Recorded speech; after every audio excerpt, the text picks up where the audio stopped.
Good day and welcome to our discussion for building systems design.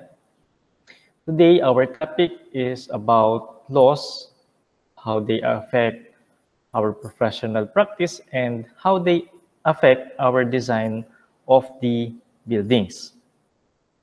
I am your instructor. I'm Architect Seth Carlo Bielsa, and welcome to CE 113 class.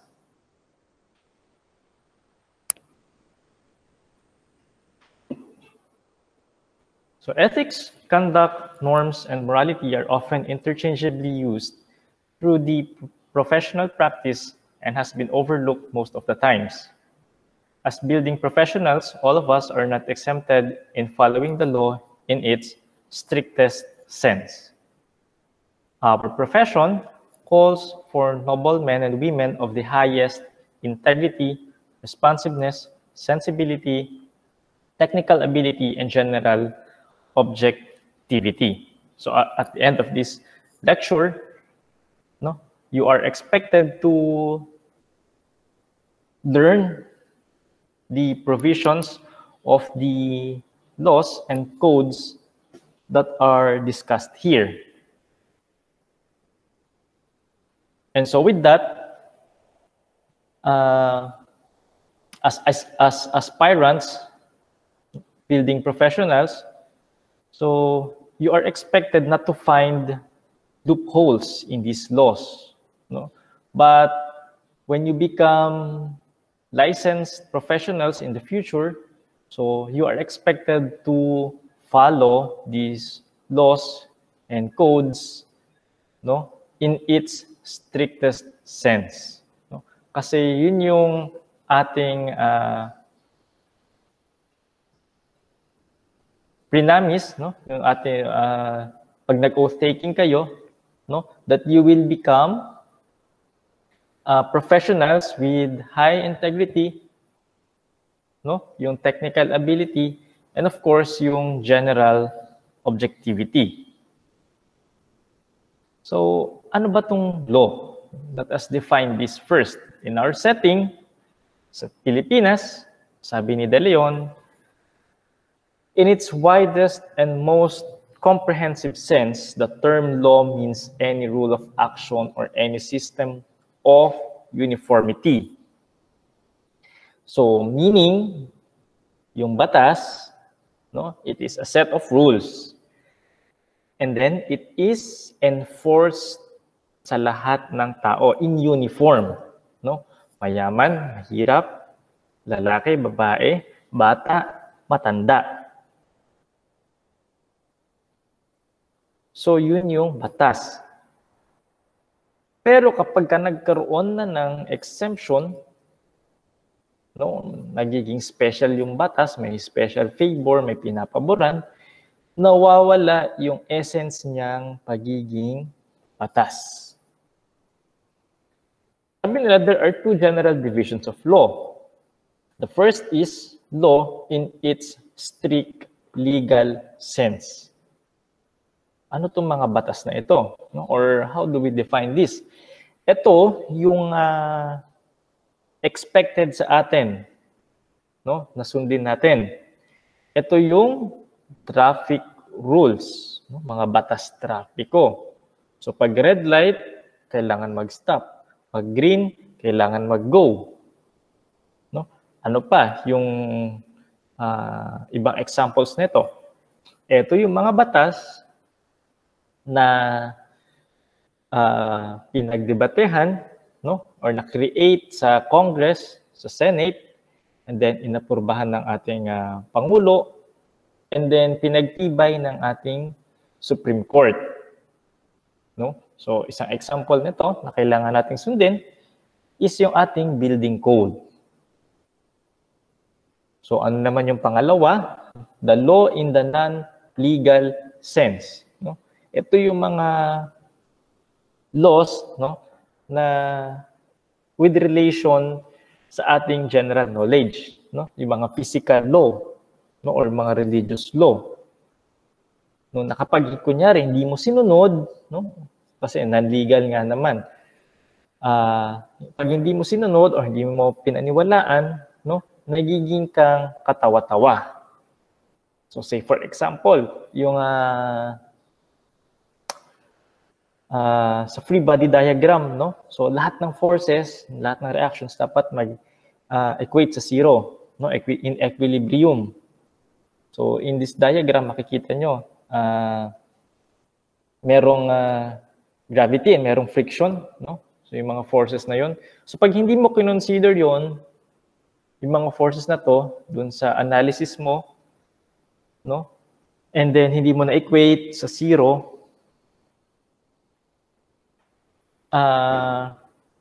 mamamali, no? Yung analysis mo dito. So yun yung law in the non-legal sense. So ano pa yung sa law? So sabi kasi in our civil code, so we are all expected to follow the law, no? And ignorance of it excuses no one. No? Kaya nga yung definition natin kanina, sabi doon, in uniformity.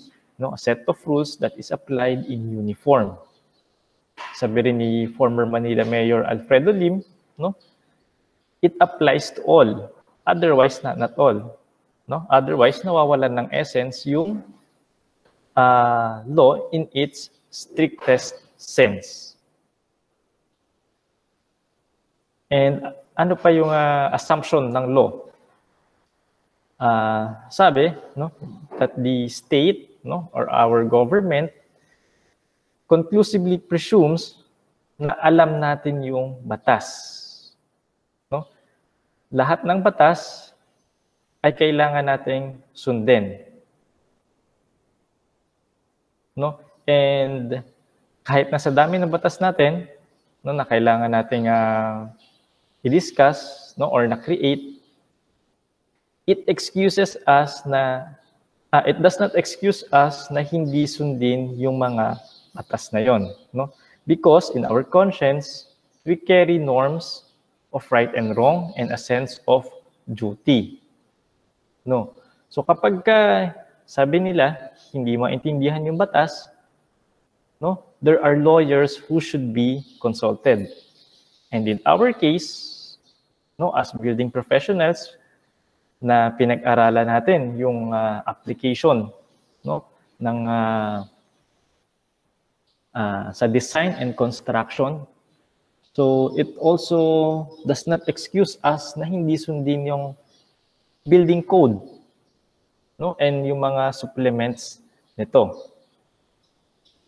So ayun. So say for example, no, habang estudyante pa lang, di ba, we are expected, no, to observe honesty and independence during exam. No? Ngayong panahon na to na nasa pandemic, information is available, readily available, lalo na pag marami kang devices.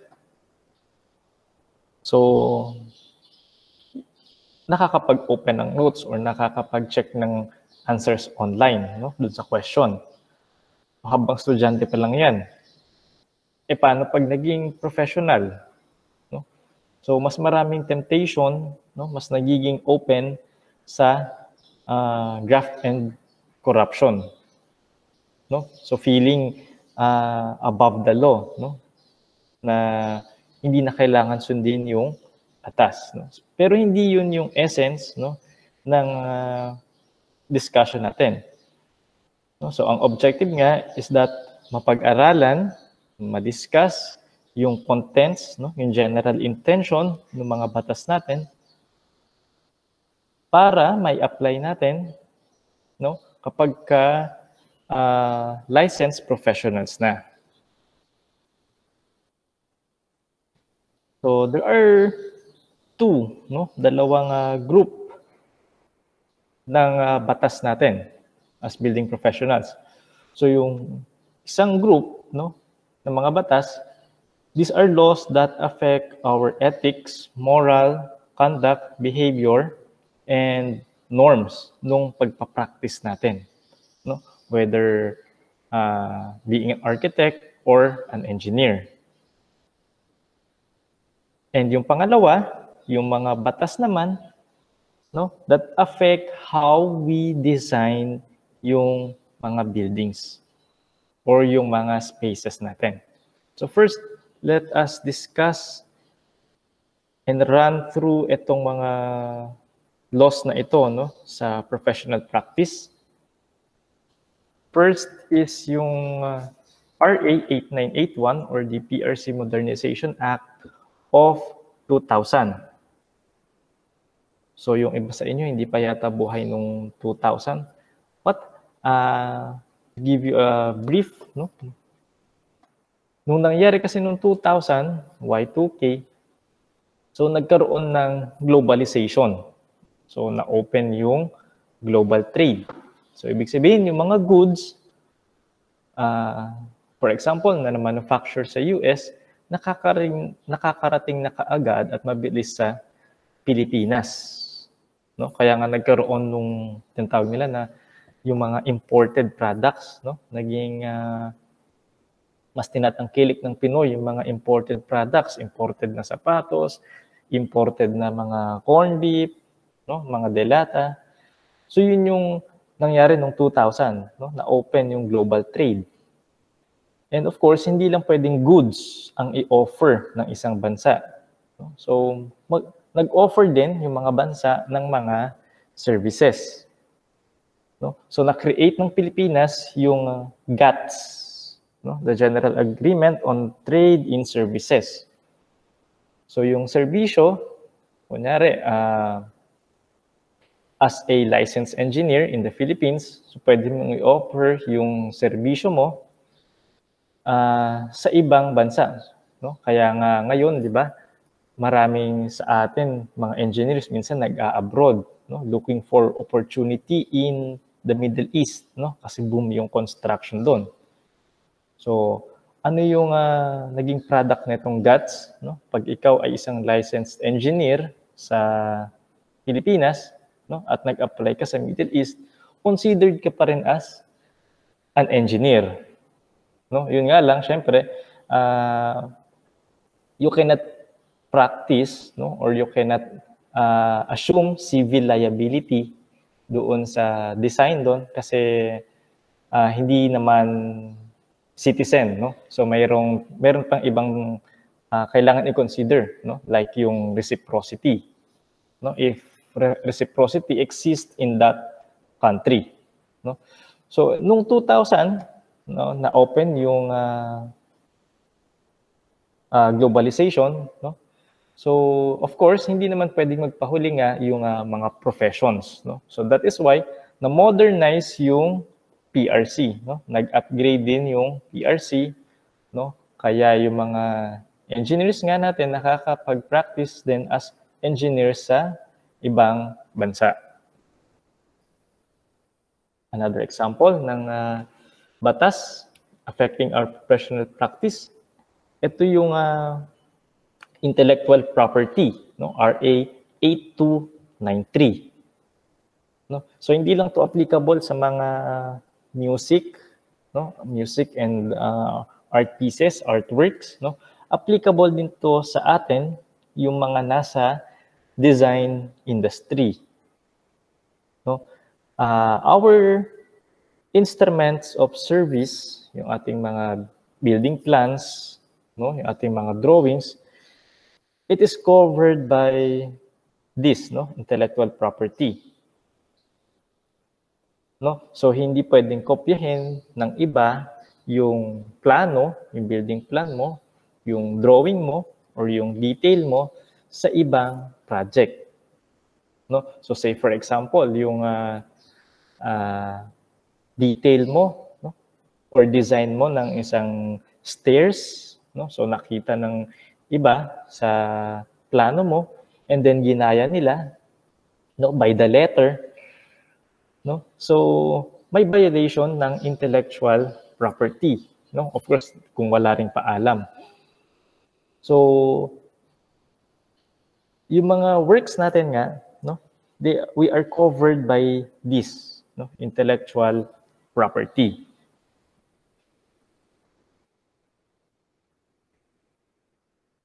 So isa pa, yung ating civil code, we are also covered by this, no, RA 386, the new civil code of the Philippines. Yung ating civil code, madami itong article, no? And it is expected nga na sundin natin yung mga article na to. And some of these articles, no, are applicable to us as building professionals. So one example is Article 1723, no, yung ating liability. So sabi, the architect or the engineer who drew up the plans, the building plans, is liable for 15 years dun sa project, no, na ginawa niya. So, say for example, sabi sa fire code, no, 2 fire exit dapat yung iaalat sa building and swing out yung doors. No? So, ang ginawa, isa lang yung fire exit, no, pero swing out naman yung door. And then nagkasunog, so may mga casualty. No? So may violation doon sa civil code, no? Kasi hindi mo sinunod yung expected sa'yo. Or isa pang example, yung ating mga structures, no, sa earthquake. So sabi sa NSCP, kunyari, kailangan mo mag-design ng structure, no, na that can withstand up to intensity 6, no, na earthquake. And then nagkaroon ng lindol, no? And then yung lindol, yung intensity niya 4 lang. And then nagiba na yung structure, no? So ibig sabihin, merong error in design, no? And papanagutin tayo doon sa error na yon doon sa Article 1723. So kailangan within 15 years, no, kayang withstand ng isang project yung effect, no, o yung mga expected sa kanya. So say for example, ayun nga, yung earthquake. So lahat ng intensity 6 na earthquake kaya niyang i-withstand, no? So, pero na lang, syempre, kapag naging intensity 8 na yung earthquake, no? So, more than that na dun sa dinesign mo. So, hindi ka na magiging liable.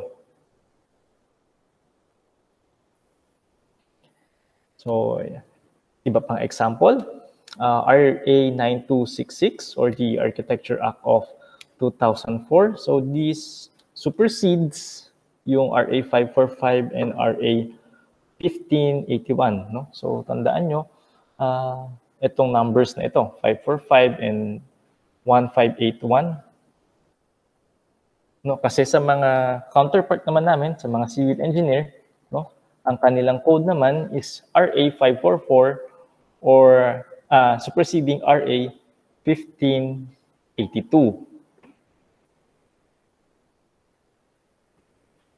So, isa pang example, RA 4566 or the Contractors License Law.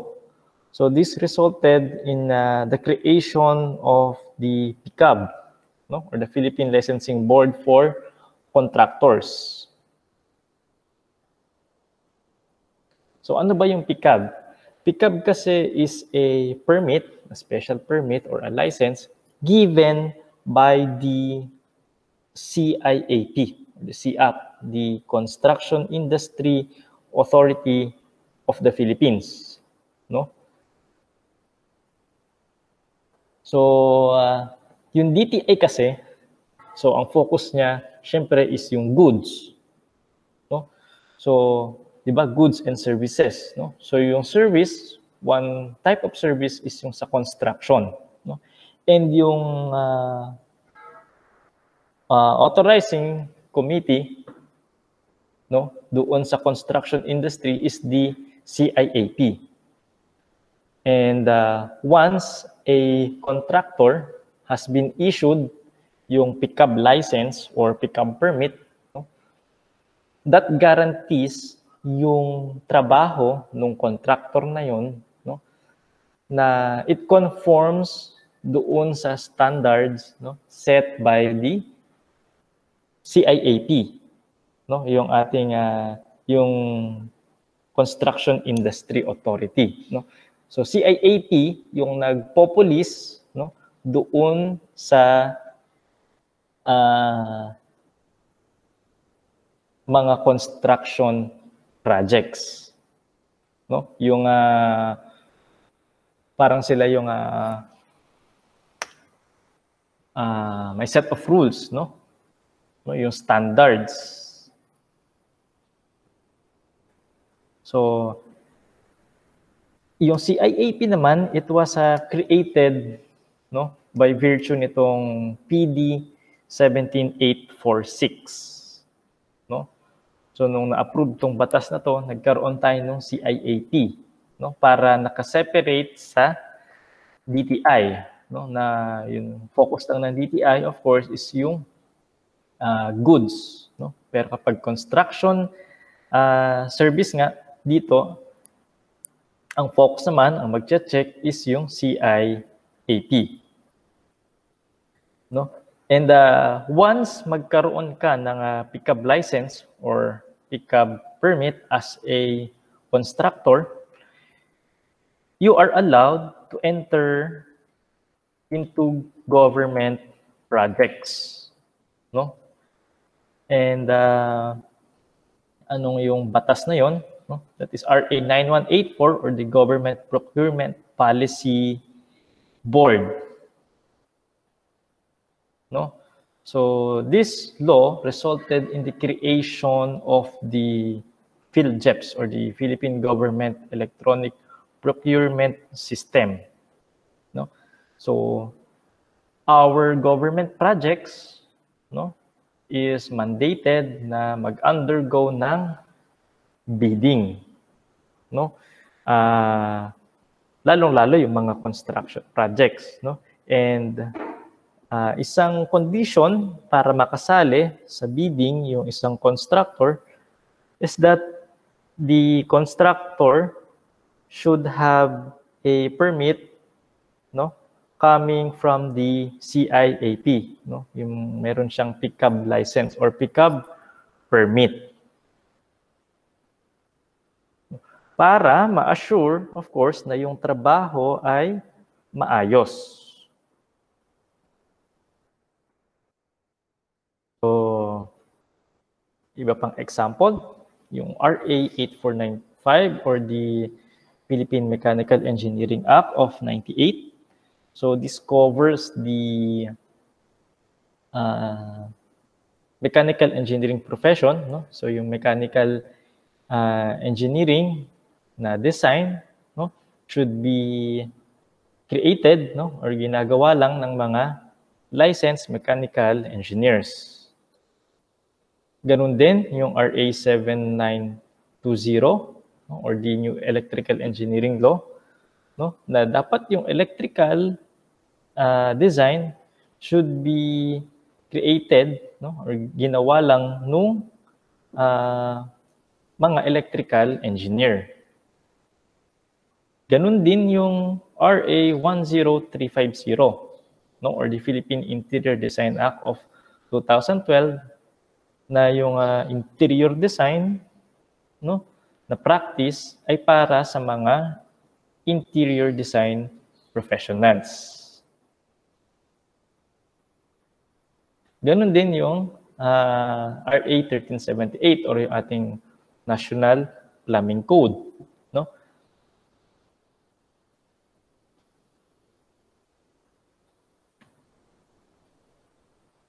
So isa pa example, itong RA 9285 or the Alternative Dispute Resolutions Act of 2004. So ano yung gist or essence nitong RA 9285?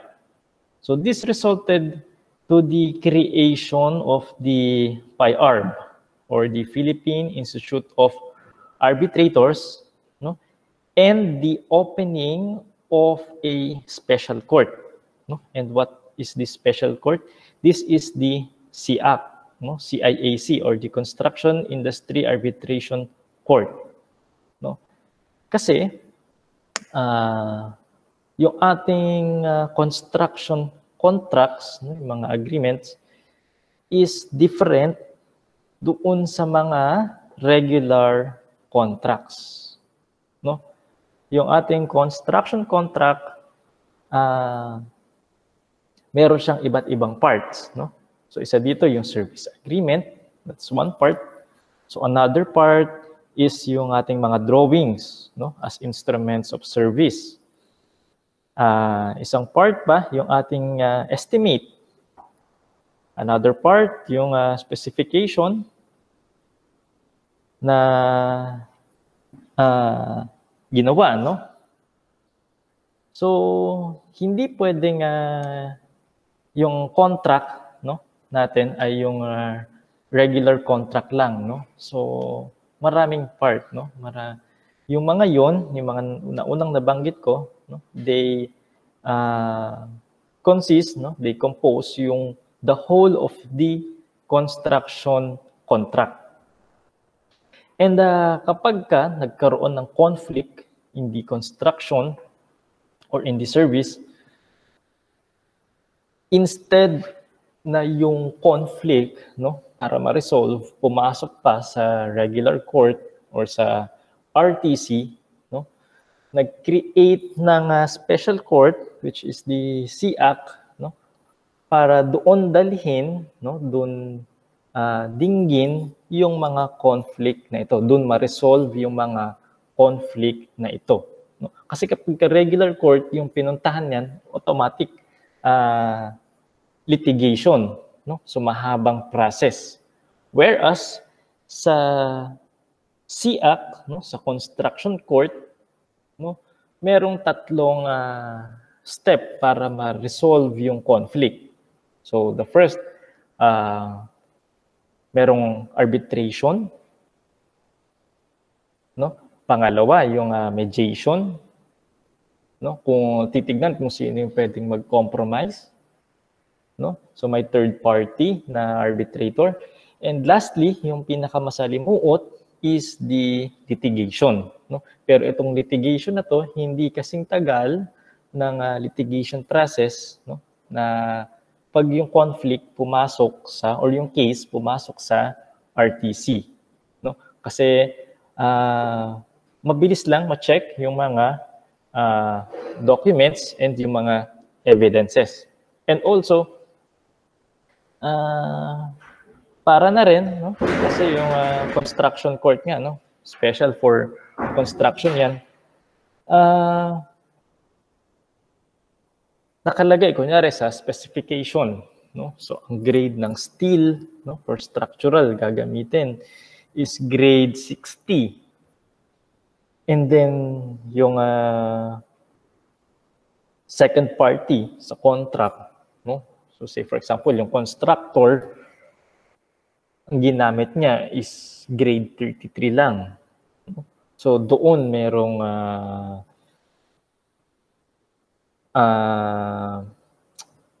hindi nasunod, hindi pagsunod sa contract, no? And lumala yung away, no? Kunyaring ganyan.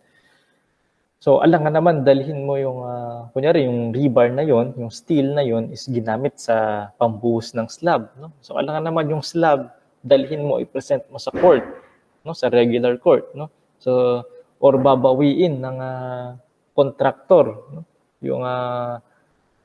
Yung pera, yung claim niya, no? Ang present ng evidence ay yung progress of work niya, no? Yung slab. So hindi pwedeng dalhin yun sa regular court, no? Yun yung kagandahan sa CIAC, no? Na meron silang knowledge doon sa construction industry, no? Mas napapabilis, mas napapadali yung pag-resolve ng mga conflicts and napapabilis yung process, no? Yung mga documentation and pag-present ng mga evidences. So, ito, yung other laws, yung CIP Document 101 and 102. The first is for government construction. Yung pangalawa is for private construction. No? Ito yung nabanggit ko kanina na yung ating contracts kasi, yung mga construction contracts, is hindi katulad ng isang regular na contract. No? So maraming parts, no? Yung ating contract.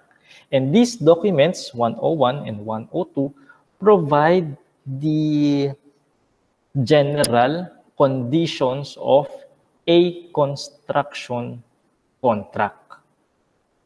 No? Ito yung terms of reference. So, that's it. Yung mga batas na yun affecting our professional practice. Moving on dito sa laws affecting the building design naman. Ito yung mga batas, no, na they delimit us, no, or they control us yung sa ating design sa isang proposed na project. No? So, say for example, yung bid ng door, no?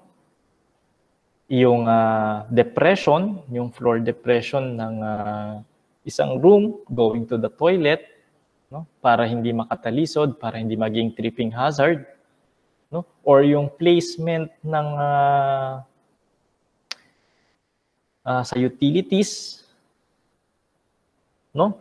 Yung sa water, no? To avoid cross connection. So ito yung mga batas na yon. And number one na i-discuss natin, syempre, is our building code, no? Yung PD 1096. But we are going to use yung 2004 version, no? Yung revised IRR niya. Ito yung latest. So, our building code has 20 rules, no? And nandito yung mga guidelines on how we design the spaces, no? How we construct these spaces and what materials to be used. Pero hindi tinitreat ang building code as a stand-alone building code, no? Marami yang supplemental code pa, no? So, supplement, no? So, nagko-contribute pa doon sa building code. Ano-ano yung mga yun, no? So, example ng supplement sa building code, no, para ma-update yung building code is ito. Memorandum number 1 that was released in 2016 by the Department of Public Works and Highways, no, otherwise known as the Green Building Code of the Philippines. No? So, this supplements the National Building Code. So, it is only applicable for certain projects depending on the floor area. No? So, na-create itong Green Building Code para ma-address yung issue ng global warming, no? And ma-mitigate yung climate change, no? In choosing the materials in construction and of course regarding sa building design and sa construction. No? So iba pang kailangan nating tignan din, no? As supplement sa building code is PD 957. So ito naman yung guidelines pag yung project ay subdivision, no, for medium cost and condominium housing, no? So this is enforced by the HLURB, no, or the Housing and Land Use Regulatory Board kasama yung National Housing Authority, no? So bukod sa building code, yung mga provisions doon sa PD 1096, kapag ang project is condominium na condominium housing, so you would also need to check yung PD 957, no, for other special provisions or yung mga mas stringent pa, no, or mas strict na requirements. So parang PD 957 din, ito yung BP 220, but this one naman is applicable for low cost and socialized housing project. Now, isa pa, yung BP 344 or the accessibility law. So yung gist ng BP 344 is to enhance the mobility of disabled persons. So ano yung mga example? Kunyari, height ng switches. No? So gaano ba kataas yung light switch, no, from the floor line para maabot din nung naka-wheelchair, no? Magamit niya, mabuksan niya yung ilaw para sa isang room, no? Or yung isang toilet, no? Ano ba yung dimension ng isang toilet para magamit din nung taong naka-wheelchair, no? Ay mga provisions, no? Maglalagay ba ng grab bar? Saan yung location ng grab bar, no? Para ma-reach nung naka-wheelchair, ma-transfer niya yung sarili niya from the wheelchair to the toilet, no? And of course, gaano ba kalaki yung comfort room para ma-park nung naka-wheelchair, no, yung wheelchair niya ng maayos.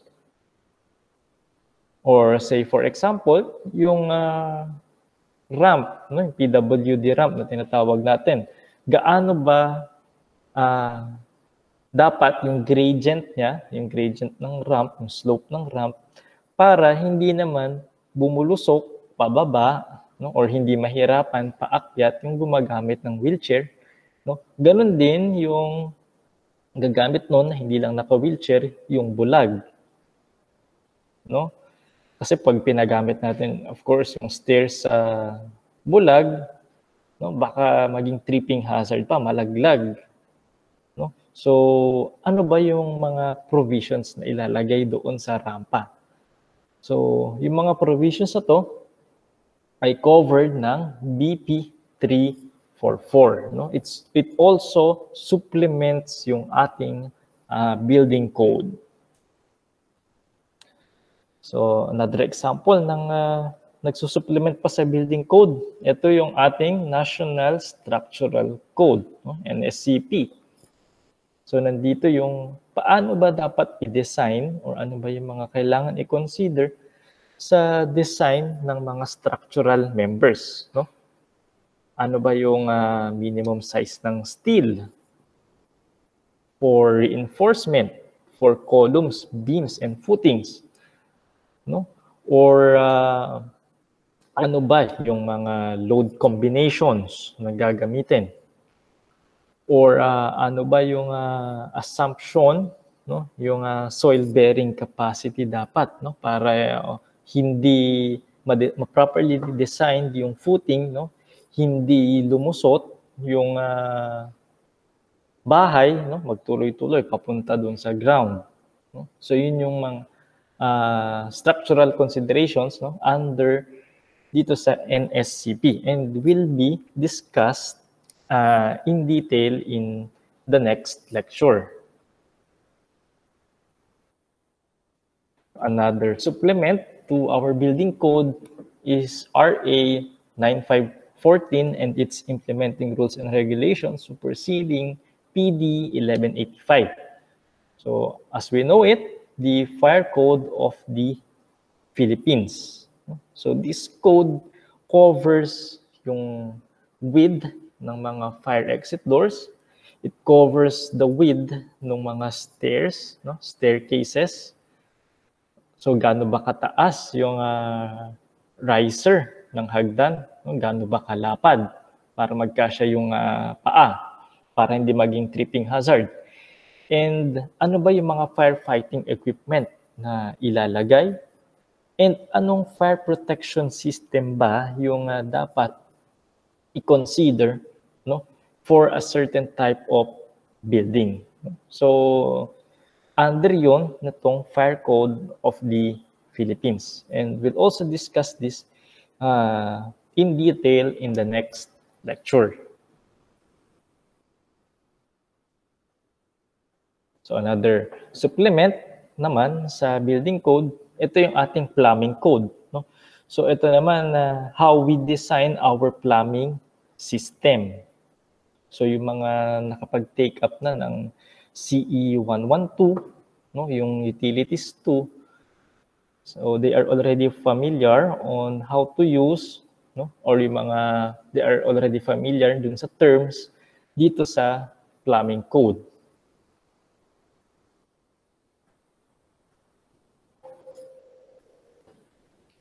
Another supplement is the Philippine Electrical Code, no? Ito naman yung guide, no, on how the electrical engineers design our electrical systems.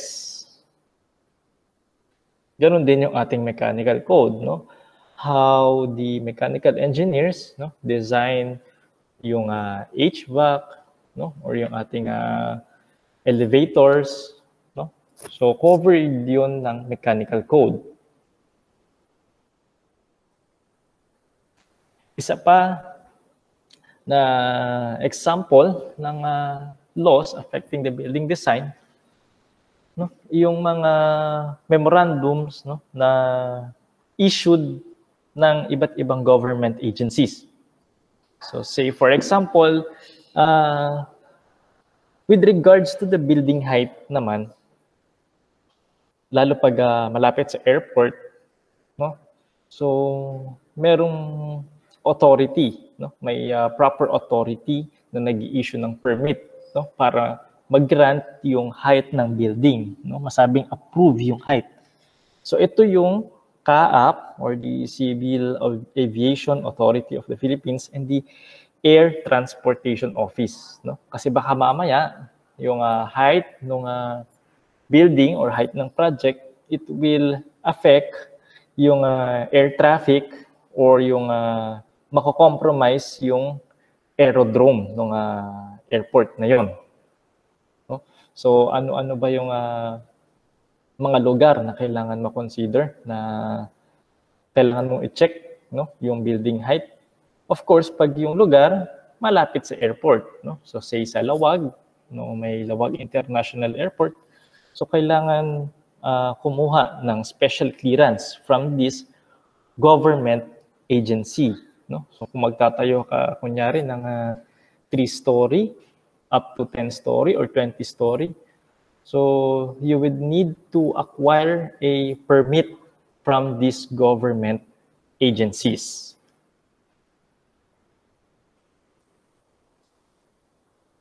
So paano naman pag yung project, no, ay located in a business district, no? So puro high rise. So pwede bang mula kalsada abot langit, no, maabot niya yung langit, yung high rise? Kung kayang i-design, no, kahit pumasa yan sa structural code, yung mga members, no, ma-design mo properly, meron pa rin mga maglilimit, no? It depends on the business district authority, no? Yung sa location kung saan itatayo yung project, no? So ano ba yung mga kilala or alam natin na mga business district? Ito yung Makati, no? Makati kasi merong central business district yung Makati, no, para hindi nagpapataasan yung mga building, hindi sila in conflict with each other, no? So merong authority, no, na nag-grant ng permit para doon. Ito yung MASEA, no?